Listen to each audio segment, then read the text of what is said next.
বর্তমান ভারতবর্ষের আকাশে এমন একটা কালো মেঘ উঠেছে যেখানে যারাই শাসক তারাই শোষক, যারাই ক্ষমতায় আছে তারাই দেশকেই শেষ করছে। আর আজকে আমরা দুর্বল। ভারতবর্ষে তিন শ্রেণীর মানুষ আছে।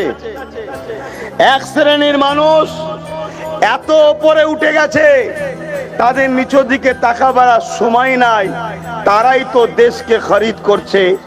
যারা আমাদের কেন্দ্র সরকারের বন্ধু, আপনারা সব নামগুলো জানেন।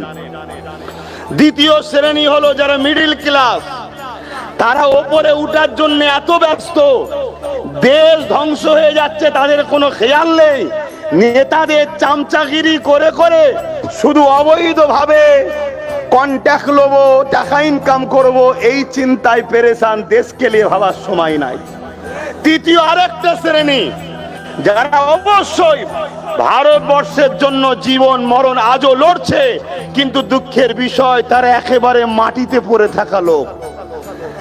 তারা না বললে কেউ শোনে না, তাদের লড়াই করার ক্ষমতা আছে।